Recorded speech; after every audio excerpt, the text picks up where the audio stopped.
listener production.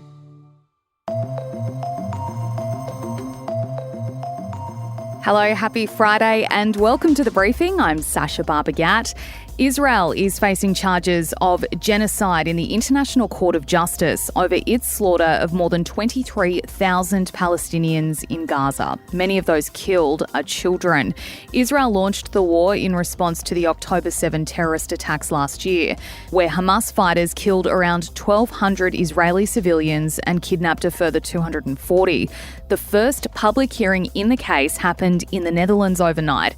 The Briefing's Bension Siebert stayed up to report on the hearings. His interview with Juliette McIntyre, an expert on the International Court of Justice, in the second half of this episode. But first, let's get to the latest news headlines with Katrina Blowers. It is Friday, the 12th of January. Hey, Sasha. Hi, everyone. Well, the Australia Day merchandise issue continues today with a political back and forth igniting after Woolies decided not to stock themed products in the lead up to January 26. Opposition leader Peter Dutton has labelled the move as peddling woke agendas. I think it's an outrage, to be honest, and I think people should boycott Woolworths. Woolworths Group has responded, saying its focus is on food and produce, while Agriculture Minister Murray Watts has slammed Dutton for trying to start a culture war. Peter Dutton is focused on putting the jobs of more than 200,000 workers at risk just so he can score a cheap political point on a radio station. Yeah, so here's the thing. It's not just the Woolworths Group who's doing this. Aldi has also said that it's not going to stock Aussie merchandise as part of its weekly specials next week. They're going to be promoting things like an anti-snore pillow instead, which I actually think sounds like a fine product. Kmart has also announced last year that it wouldn't be selling products specific to the public holiday, saying January 26 just means different things to different people. Reconciliation Australia has also weighed into this, Sasha, saying that it welcomes the move by Woolworths, saying we're encouraged to see more and more Australians to take time to reevaluate what we want our National Day to represent and how we can create a better country. Hasn't this just created a storm in a teacup? Absolutely. I think that's the best way to describe it. We did actually ask you, our listeners, what you thought about the decision by Woolworths to scrap Australia Day merch. We put a poll up on Instagram, and according to your votes, 90% support the move compared to 10% who are against it. So that's what our listeners on Instagram thought. We also had a couple of comments, someone saying it was a great step in the right direction, but we also had someone reach out saying that it's disgusting and un-Australian. So as ever with these things, Katrina, it divides people and, I just wish we could move away from this sort of, as Murray Watts said, this culture wars stuff and find a day that we can all celebrate. A state of emergency has been declared in Papua New Guinea as the death toll from widespread looting, rioting and destruction climbs to at least 15. Long-running tensions over high unemployment and low wages reached boiling point yesterday when police went on strike following a payroll issue that saw public servants underpaid. Businesses and cars have been torched in the capital Port Moresby, including warehouses, which did spark fears of impending food and supply shortages in Papua New Guinea. Prime Minister James Marape has given a national address declaring the 2-week state of emergency. He's also told residents that the Defence Force is on standby with 1,000 troops ready to go at a moment's notice. Now, as I said, this has been simmering away for a while, Katrina, and his political opponents have condemned the leader, saying the buck stops with the Prime Minister, and 2 MPs have actually resigned as well. So it doesn't look like this is something that's going to blow over quickly. This is just a further sign of some of the issues going on in PNG at the moment. Yeah, and absolutely wild to think that it was a technical glitch in the payroll system which triggered all of this. It, of course, led to police striking for a day and people seized their opportunity and started looting shops and committing crimes. A lot of extra police reinforcements are being sent in as well. So, let's hope that situation can calm down at least in the next 24 hours or so. Now, this is an interesting idea. Australia's being urged to start naming heat waves, kind of like we do with cyclones. The idea is it would enable a heat culture where we'd prepare for extreme temperatures in the same way we plan for the arrival of named cyclones. The recommendation comes from a report by Aussie's sustainability non-profit Renew, which has been looking at how heat waves are dealt with around the world. They went to the Spanish city of Seville. Now, there they began naming heat waves in 2022 as a way to increase public awareness of the risks from high temperatures.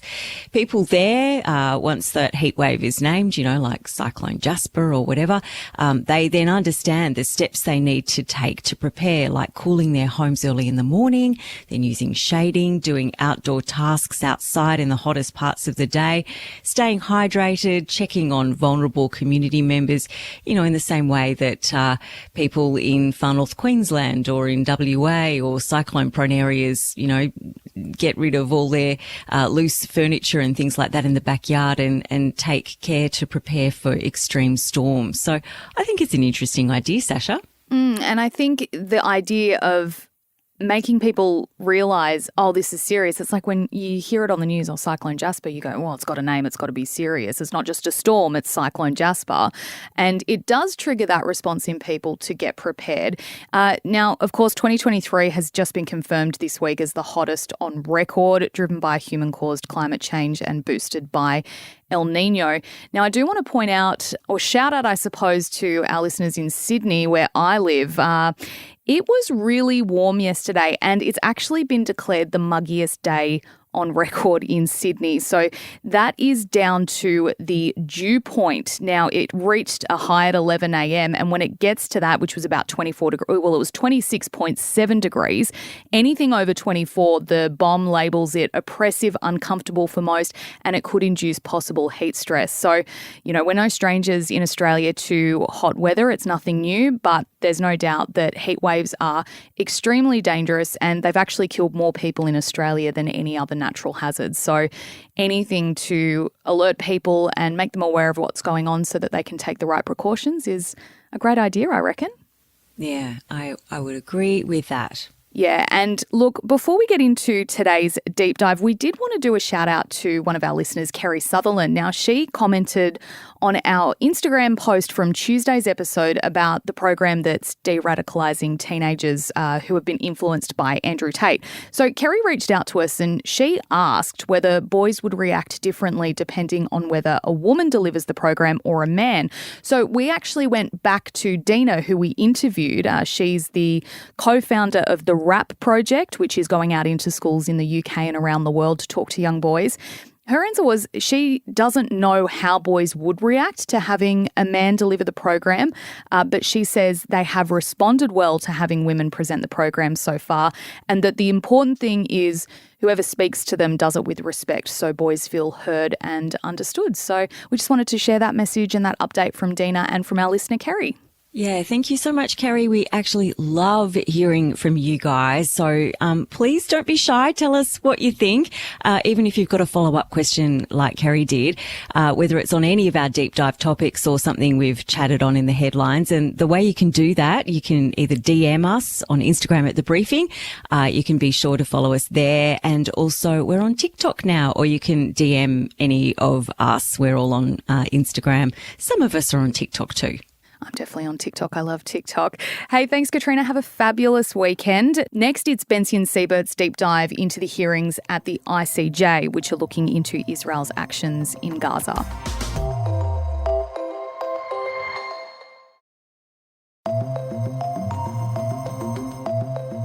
It's 11:30 on Thursday night in Melbourne, and over the past 3 hours, lawyers for South Africa have been delivering a devastating case, accusing Israel of genocide in Gaza. And let me tell you, it's really hard to hear. Israel says the aim of this war is to destroy Hamas after its massacre of 1,200 Israeli civilians on October 7 and its kidnapping of 240 civilians. But South Africa says the slaughter of more than 23,000 people, most of them women and children, is a deliberate effort by Israel to wipe out all or part of the Palestinian population. South Africa argues you can't cut off food, water, medical supplies, electricity to an entire population, causing starvation, if it's simply a manhunt. Its representatives used the phrase concentration camp to describe what Israel has created in Gaza. In other words, they argued it's genocide. To explain the case and Israel's defence and what might happen next, I'm joined by Juliette McIntyre. She's a lawyer who's appeared before the International Court of Justice and a law lecturer at the University of South Australia. Juliette, thanks so much for joining me. Take us through South Africa's case against Israel. Yeah, so South Africa has brought this case under the Genocide Convention. So that convention has a particular clause in it which says that if two parties to that convention have a dispute about either its application, fulfillment or interpretation, they can bring that dispute to the International Court of Justice. So that's the mechanism that South Africa has used. In doing so, South Africa is accusing Israel of three things, essentially, in an either-or kind of a situation. So either committing genocide or inciting genocide or failing to prevent a genocide from occurring in Gaza. And what are the elements of a charge of genocide? What does South Africa have to prove Israel is doing? So when we get to the merits stage, which it's worth pointing out for your listeners that that's still some years away, this is just an interim hearing and we can come back to that in a moment if you like. But what South Africa is going to have to establish is two things. First of all, that there were genocidal acts that were committed. So these are physical acts, either killing or creating conditions that are so bad, essentially, on the ground that they aren't compatible with life. So those are the genocidal acts, and obviously South Africa's brought quite a lot of evidence about that. We've seen the military campaign that's going on with our own eyes, but South Africa today at the hearing went into quite a lot of detail about some of the other impacts that Israel's campaign in Gaza has had on the civilian population. But then the second element is a mental element, and this is very, very difficult. So South Africa has to establish that Israel, the state, the Israeli government, essentially intends to wipe out in whole or in part the Palestinian population. So not simply that they are responding to the atrocities committed by Hamas in October, but that this is a deliberate campaign to destroy the Palestinian people.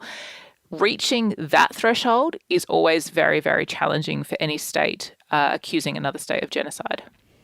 Is it unusually less challenging than it would otherwise have been because of the statements of several of the ministers and the Prime Minister and members of the Knesset in this case? For example, there's a quote that South Africa raised, which is from the Defence Minister, which describes no electricity, no food, no water, no fuel, and that Israel is fighting human animals. Is that a pretty clear demonstration of what South Africa is arguing in this case? Yeah, look, it is, but it is and it isn't, I suppose you might say, because what Israel is probably going to argue tomorrow is that these references, for example, to human animals or references to cutting off food and water are not intended to be references to the Palestinian people in general, but only intended to be references directed at Hamas. And Israel is probably going to say something along the lines of, it's not our fault that Hamas uses human shields and embeds themselves in the civilian population so that there's huge numbers of civilian casualties or civilian suffering as a result of us trying to wipe out this terrorist organisation. So that's probably the approach. And it is going to be difficult because it's all going to come down to this question of what the court believes the intention was behind those statements. Same with Netanyahu's notorious invocation of the Amalek. So that, again, is going to turn on quite detailed analysis, I suppose, if you will, of what did he mean exactly? What's the Jewish meaning of Amalek? What did people understand that to mean? So one of the things that South Africa did today was link a lot of video footage of statements that were made by government officials in Israel and then Israeli defense forces on the ground using those statements or chanting those statements or relying on those statements as they were committing these genocidal acts. So what South Africa is contending is that these statements were understood by the Israeli people and by the Israeli military in particular to be a call to act in a genocidal way. So that's the link there that they're trying to prove. But obviously Israel is going to put up a robust defence to that. Certainly. How does South Africa make the case that this is not simply the horrible term collateral damage of a legitimate war, but instead it's a genocide? It's really the accumulation of all of the acts that South Africa has been describing, and particularly I think in the context of Gaza, where it's such a small place physically and the population has been forced to move. They've been forced to move at almost no notice, just drop everything and, everyone go down to the south, cutting off the water, preventing aid from getting into civilians. There was a lot of emphasis placed on that and the difficulty that aid is having getting through all the checkpoints and so on and so forth, the way Israel's made it almost impossible for aid to get in, creating conditions close to famine in Gaza, creating conditions where we're seeing a huge spread of infectious diseases and then things like bombing hospitals and making it impossible for anyone to get medical aid. It's the accumulation of all of these acts together, which South Africa contends amounts to a genocide. So it's not simply that there have been bombing campaigns that have civilian casualties, because we've seen that happen plenty of times previously, unfortunately, in the context of Gaza and Israel. The difference here is all of these additional acts that are preventing anyone really from surviving or thriving. Even the destruction of education institutions, for example. There are no universities left in Gaza. All of these things are, South Africa says, designed to essentially grind Gaza into the dust and destroy it. So what can the court do then? You mentioned that this process could take years, but can the court do anything more immediately than that in relation to this war? Yeah, it can. So what we have going on at the moment is called a provisional measures hearing. This is an emergency hearing where the court is seized of a matter and is told, look, if you don't step in straight away, the situation on the ground is going to get so bad that it won't matter what you order down the track. There will be nothing for you to make orders about because it will be gone or destroyed. So we've had, to give a very basic example, let's say that you've got two states and there's a river that sits on the border between those two states. And one state wants to dredge the river, change its course, and the other state says that's going to cause a huge amount of environmental damage, and by the by, that river belongs to us. In that kind of a situation, the court can step in and say, okay, no dredging, no one do anything until we've sorted out who the river belongs to and, whether the environmental damage is so bad that it's going to breach various international obligations in respect of the environment. Here, of course, you have a situation on the ground that is so extreme. We are faced with a humanitarian catastrophe taking place in Gaza. There's probably no question that the court is going to step in and make some kind of order along the lines of not necessarily a full ceasefire, but, make sure that aid is allowed in, turn the water back on, protect civilians, all of these kinds of things. It's designed essentially to make sure that the court's eventual orders, whatever those may be, are able to be effective, that the situation hasn't gotten so bad on the ground that there may just well be no court case at all. So Israel is a signatory to the Genocide Convention, which is why it can be part of this case. But if the court does make one of those orders, can Israel just ignore it? Yes. Well, Russia has, I think, in the Ukraine-Russia case, created this kind of idea of this precedent that states just ignore the court on a regular basis. And the good news is that states don't. States actually almost always follow the orders of the court. They're a highly respected court, very much part of the apparatus of the international rule of law. With this case, though, there are two issues. The first is it's worth saying, I think that if we get a detailed order saying things like allow more aid into Gaza, that Israel is probably going to go, okay, and just do that.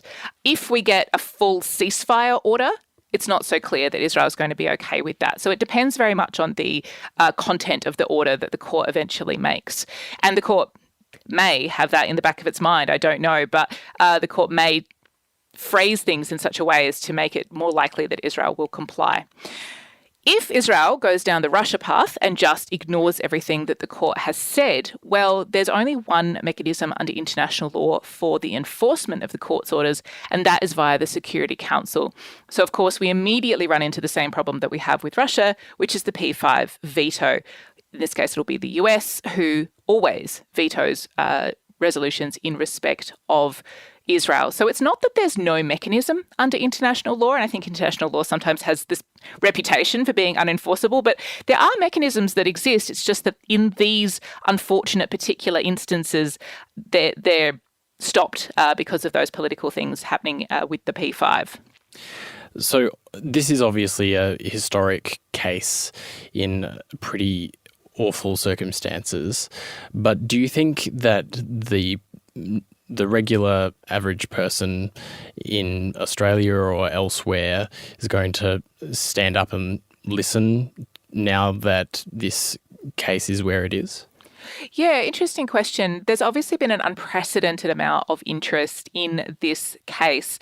And I mean, to be frank, not always the reporting around this case is not always super accurate. So there can be some confusion, I think, about what people expect from international courts.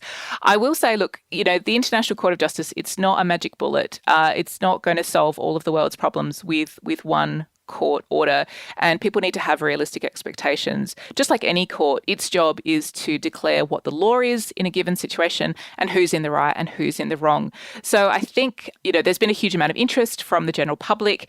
I hope that people aren't disappointed with the result because it doesn't immediately change things on the ground. I think we need to temper our expectations here and continue to, rely on those additional mechanisms that are going on, including political ones, to make sure that we can see a peaceful resolution to what is happening in Gaza at the moment. Here's hoping that for sure. Juliette McIntyre, thanks so much for your time. Thank you. That was Juliette McIntyre, lecturer in law at the University of South Australia. On Friday night, Australia time, Israel will present its defence to the charge of genocide. After that, we can expect an interim order from the court. Then it will be up to Israel and the international community to decide what to do next.